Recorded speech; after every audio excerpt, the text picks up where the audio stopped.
Welcome to RB Vlogs for everything. Please watch and subscribe, like and share to improve our creativity.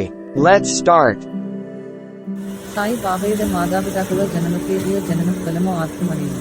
ഈ കാര്യങ്ങളെക്കുറിച്ച് ബാബയോടും മറ്റുള്ളവരോടും നിരവധി അന്വേഷണങ്ങൾ നടത്തുകയും നിരവധി ചോദ്യങ്ങൾ ചോദിക്കുകയും ചെയ്തു. എന്നാൽ തൃപ്തികരമായ ഉത്തരങ്ങളൊന്നും ഇതുവരെ ലഭിച്ചിട്ടില്ല.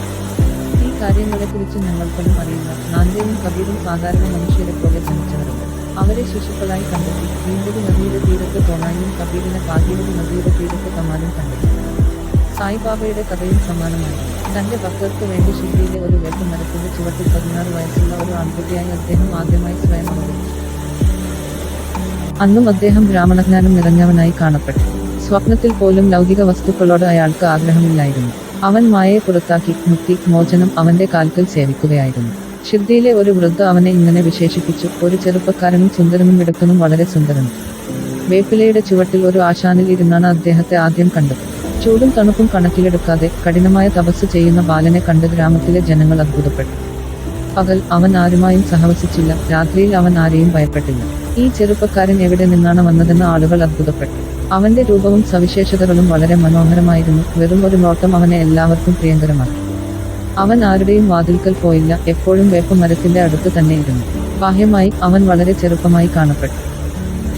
എന്നാൽ അവന്റെ പ്രവർത്തനങ്ങളിലൂടെ അവൻ ശരിക്കും ഒരു വലിയ ആത്മാവായിരുന്നു. നിസ്സംഗതയുടെ ആൾരൂപമായിരുന്ന അദ്ദേഹം എല്ലാവർക്കും ഒരു പ്രഹേളികയായിരുന്നു.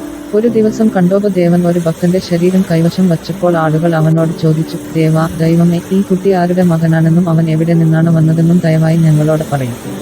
കണ്ടോപദൈവം അവരോട് ഒരു പാര കൊണ്ടുവന്ന ഒരു പ്രത്യേക സ്ഥലത്ത് കുഴിക്കാൻ ആവശ്യപ്പെട്ടു. കുഴിച്ചപ്പോൾ ഒരു പരന്ന കല്ലിനടിയിൽ ഇഷ്ടികകൾ കണ്ടെത്തി. കല്ല് നീക്കം ചെയ്തപ്പോൾ ഒരു ഇടനാഴി ഒരു നിലവറയിലേക്ക് നയിച്ചു. അവിടെ പശുവിന്റെ ആകൃതിയിലുള്ള ഘടനകളും മരപ്പലകകളും മാലകളും കാണപ്പെട്ടു. ദൈവം കണ്ടോപ പറഞ്ഞു: ഈ കുട്ടി 12 വർഷം ഇവിടെ തപസ് ചെയ്തു. അപ്പോൾ ആളുകൾ ആൺകുട്ടിയോട് ഇതേക്കുറിച്ച് ചോദ്യം ചെയ്യാൻ തുടങ്ങി. ഇത് തന്റെ ഗുരുവിന്റെ വിശുദ്ധ വിശ്രമസ്ഥലമാണെന്നും അത് നന്നായി കാത്തുസൂക്ഷിക്കണമെന്നും അവരോട് അഭ്യർത്ഥിച്ചുകൊണ്ട് അദ്ദേഹം അവരെ ഗന്ധം അകറ്റി. ആളുകൾ ഇടനാഴി കണ്ടെത്തിയതുപോലെ അടച്ചു. അശ്വത്ഥ, ഔദുംബർ എന്നീ വൃക്ഷങ്ങൾ പവിത്രമായതിനാൽ ബാബ ഈ വേപ്പിനെ ഒരുപോലെ പവിത്രമായി കാണുകയും അതിനെ ഏറ്റവും ഇഷ്ടപ്പെടുകയും ചെയ്തു.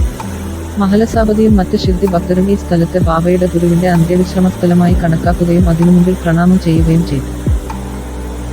Please subscribe, like and share. RB Vlogs for everything.